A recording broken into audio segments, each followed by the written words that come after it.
అరణ్యమందు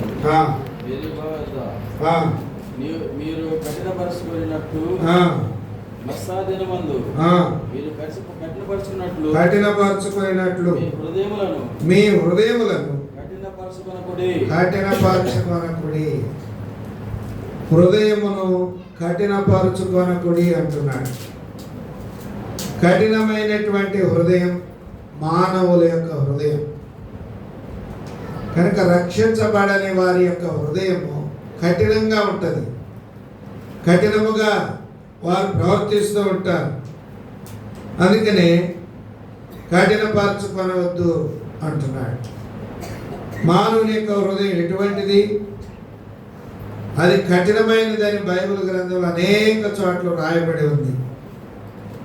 కనుక మత్తయి సువార్త 5వ అధ్యాయంలో హృదయ శుద్ధి గలవారు, చూడండి ఆ మాట 4వ వచనం 5వ వచనం, మత్తయి సువార్త 8వ వచనం, ధన్యులు వారు దేవుని చూచెదరు. హృదయమునకు శుద్ధి కావాలి.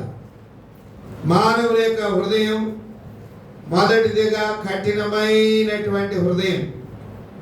28 సామెతలు 14వ వచనం, 28 సామెతలు 14 చదవండి. సామెతలు 28:14. నిత్యము భయము కలిగి ప్రవర్తించువాడు ధన్యుడు, హృదయమును కఠినపరచుకునేవాడు కీడులో పడును. మొదటిగా ఏం చెప్పాడు? నువ్వు హృదయం కఠినపరచుకోవద్దు అన్నాడు. రెండోది ఏం చెబుతున్నాడు? హృదయం కఠినపరచుకున్నవాడు కీడులో పడతాడు. మరొక మాట సామెతలు 19, సామెతలు 29:1. సామెతలు ఎన్నిసార్లు గద్దించినను లోబడనొల్లని వాడు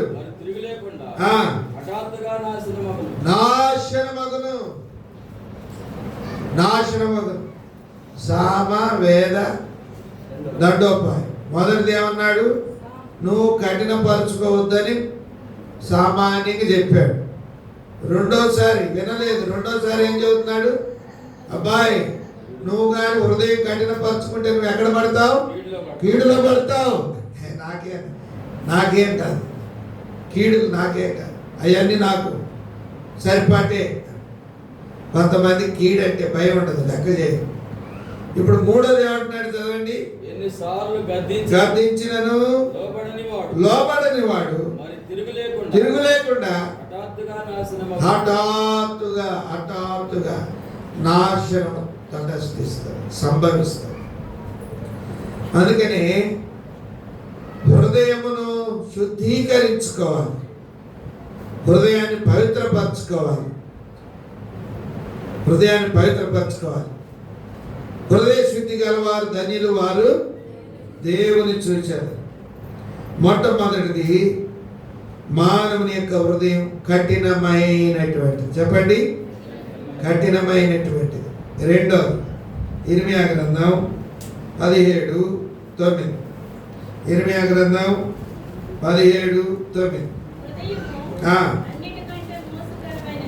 చేతుల కంటే, కాళ్ళు చేతుల కంటే, ముక్కు నోరు కంటే, బాహ్యంగా కనబడుతున్న శరీరం అంతటి కంటే లోపల ఉన్నది ఏంటది?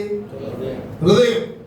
అది అంటాడు, దాని గురించి ఏమంటాడు? అది అన్నిటికంటే దాన్ని ఎరిగిన వాడు తండ్రి. ఒరే, నేను ఇలాగుంటే నా హృదయం నన్ను మోసం చేస్తుంది,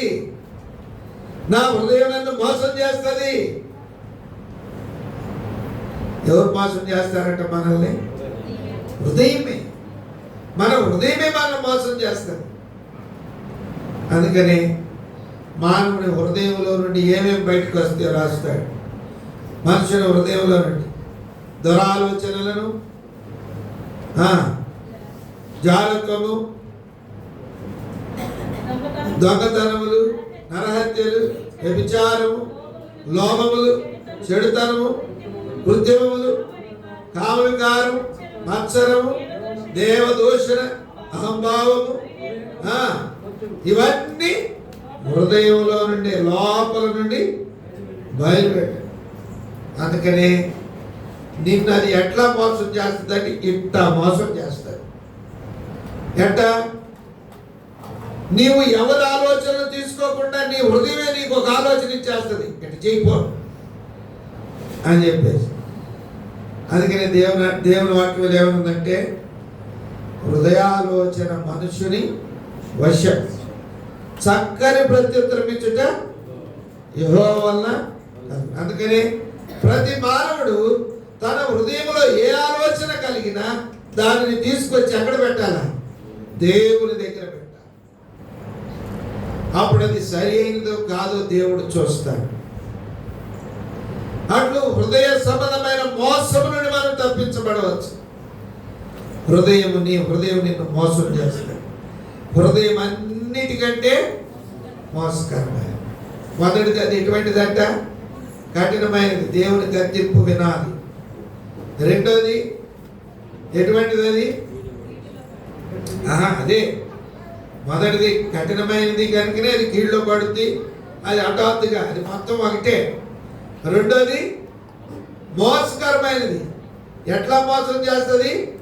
నీ హృదయంలోనే నీకు ఆలోచన పుట్టించి అలాగ ప్రవర్తించు, మాట్లాడు అని మోసం చేస్తుంది. అందుకని ప్రతి మనుషుడు హృదయ సంబంధమైన మోసం నుండి బయటపడాలంటే నీకు వచ్చిన ఆలోచనలు ఎక్కడ తేవాలా? దేవుని దగ్గరికి తేవాలి. ఇది రెండోది. అలాగున హృదయాన్ని జయించగలం. మూడోది చదవండి, మత్తయి సువార్త 21:13.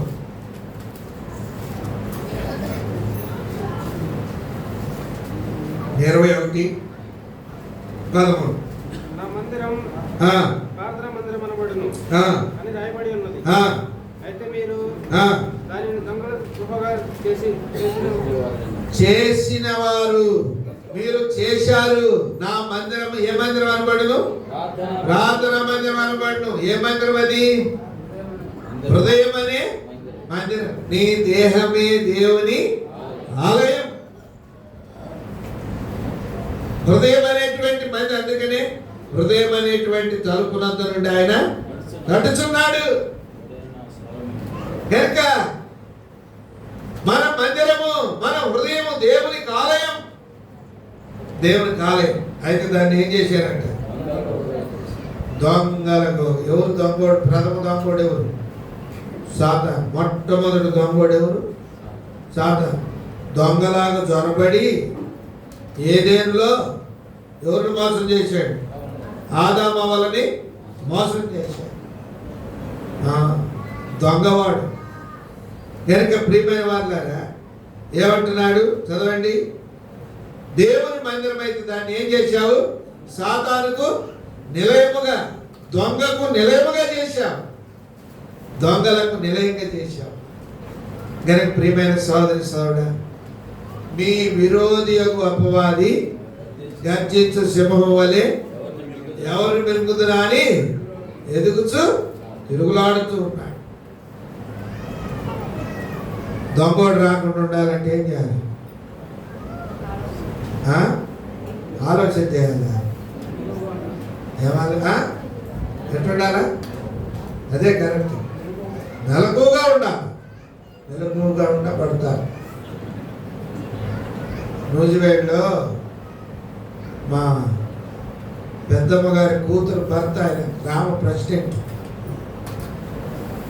ఆయన లేచి కూర్చున్నాడు. భార్య పడుకొని ఉంది, కూతురేమో లోపల పడుకొని ఉంది. వీళ్ళు బయట పడుకొని ఉన్నారు.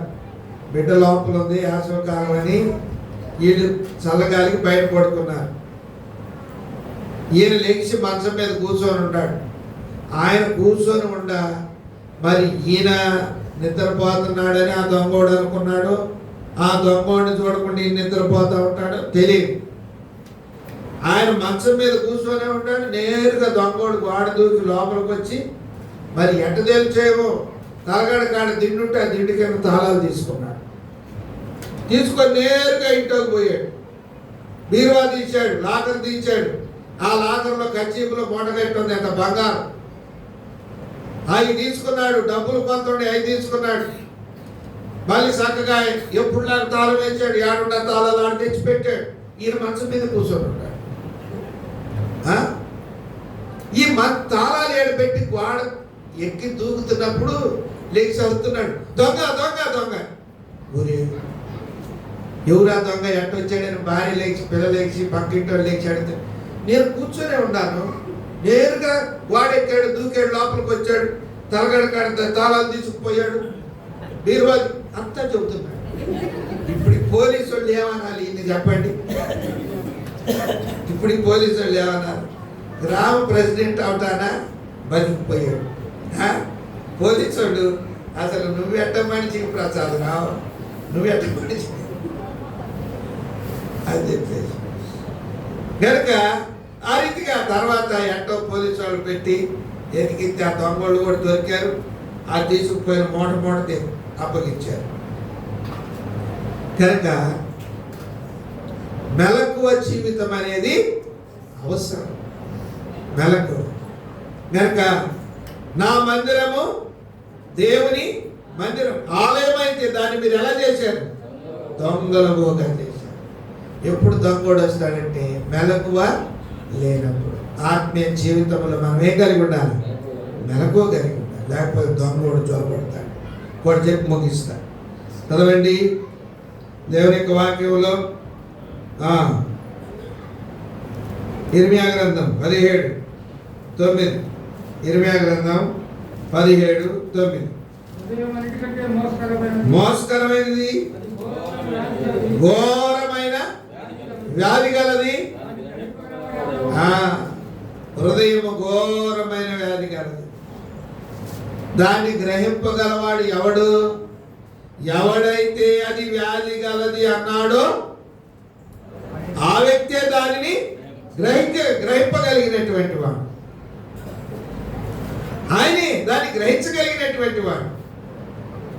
దేవుడే నీ హృదయము ఘోరమైన వ్యాధి గలది అన్నాడు. దానినే ఆయనే దాన్ని గ్రహించగలిగిన వాడు. అందుకనే దేవుని యొద్దకు మనం మాటి మాటికి వెళ్ళాలి. ఎందుకు? నిన్ను స్వస్థపరచు యెహోవాను నేనే.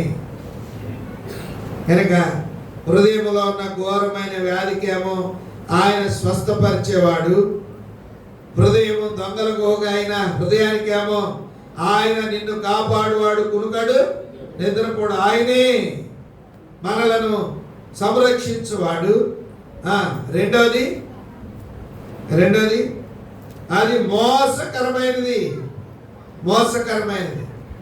గరికి ప్రియమైన వాళ్ళారా, మోసకరమైనది. మొదటిది ఏంటి? అది కఠినమైనటువంటి ఇటువంటి భయంకరమైన హృదయాన్ని శుద్ధీకరించడానికి వచ్చిన వాడు దేవాతి దేవుడు. ఆయన పిల్లలముగా ఆయన సన్నిధికి వచ్చి ఆయనకు మొరపెట్టుకుంటే, ఆయన మాట వింటే కఠినమైన హృదయాన్ని మారుస్తాడు. మోసకరమైన జీవితం నుండి నిన్ను రక్షిస్తాడు, నిన్ను తప్పిస్తాడు. మూడవది సాతానుకు నివాసం, దొంగలకు నిలయమైన హృదయానికి మెలకువ జీవితాన్ని ఆయన ప్రసాదిస్తాడు. ఆయనే మనలను ఉరుకకుండా కాపాడేటువంటి వాడు. తర్వాత చివరికి నాలుగవది వ్యాధి కలిగిన హృదయానికి ఆయనే స్వస్థపరిచే దేవుడై ఉన్నాడు. కనుక దేవుని ఎందుకు రాకుండా, అందుకనే దేవుని వాక్యంలో ఆ మాట దేవుని తెలుసా, మీరు నాకు వేరుగా ఉండి ఏమీ చేయలేదు. దేవుని వాక్యంలో ఒక మాట, దేవుని యొద్దకు రండి అప్పుడు ఆయన యొద్దకు వస్తాడు. మీ కుటుంబాలు దీవిస్తాడు, ఆశీర్వదిస్తాడు. నీ హృదయం నచ్చినట్టుగా నడుచుకున్నావనుకో అదే నిన్ను మోసం చేస్తాడు. ఎవరు మోసం చేయరు, ఎవరు తిట్టరు పట్టరు. మన హృదయమే మనల్ని మోసం చేస్తాడు. కనుక ఈ హృదయ సంబంధమైన జీవితం అంతా దేవుని సన్నిధిలో పెడితే ఆయనే రక్షిస్తాడు, ఆయనే స్వస్థపరుస్తాడు, ఆయనే కాపాడుతాడు, ఆయనే నడిపిస్తాడు. ప్రభువైన యేసుక్రీస్తునందు విశ్వాసం ఉంచండి, అప్పుడు మీరును మీ ఇంటి వారు గొప్ప రక్షణ పొందుతారు. ప్రార్థన చేస్తారు.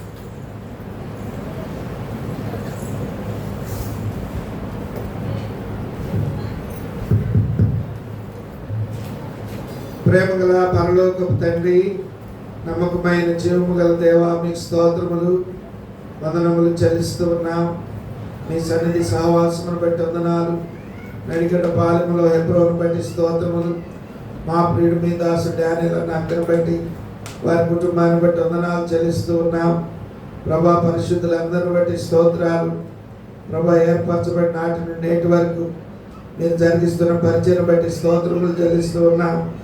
దగ్గర ప్రభా, ఎవరి ప్రేమ ప్రయాస మా తండ్రి ప్రత్యేక కూడికలు ఏర్పాటు చేయబడ్డ వారిని బట్టి స్తోత్రాలు. దీవించి ఆశీర్వదించండి ప్రభా, అభివృద్ధి పరచండి, వారి కుటుంబాలు దీవించండి. ఈ సంఘాన్ని కూడా వర్ధిల్ల చేయండి, అనేకులు రక్షించండి ప్రభా. మా తండ్రి, మానవుని హృదయం ఘోరమైన వ్యాధి గలది, దాన్ని గ్రహింపగలవాడు ఎవరు కూడా గ్రహించలేక దాని వెంటబడి వెళ్ళిపోతున్నారు ప్రభా. హృదయాలోచన మనుషుని వశం, చక్కని ప్రత్యుత్తరం ఇచ్చిన యెహోవా కలుగునని సెలవిచ్చావు ప్రభా. ప్రతి ఒక్కరు మీ సన్నిధికి వచ్చి ప్రభా, మీరు చేసే మేలు, మీరిచ్చే మేలు ఆశీర్వాదాలు పొందుకున్నట్లు సహాయం చేయండి. మీకు స్తోత్రములు. ప్రతి ఒక్కరిని మీ దీవెనతో నింపి పంపండి. ఈ పరిచర్య నానాటికి క్షేమాభివృద్ధి నొందినట్లు సహాయం చేయమని, వచ్చిన బిడ్డలందరినీ మీ దీవెనతో నింపి పంపమని ఘనతా మహిమ మీకు ఆరోపిస్తూ ప్రభువైన యేసుక్రీస్తు నామమున స్తుతించి వేడుచున్నాము తండ్రి. ఆమేన్. ప్రకటన కావాలి.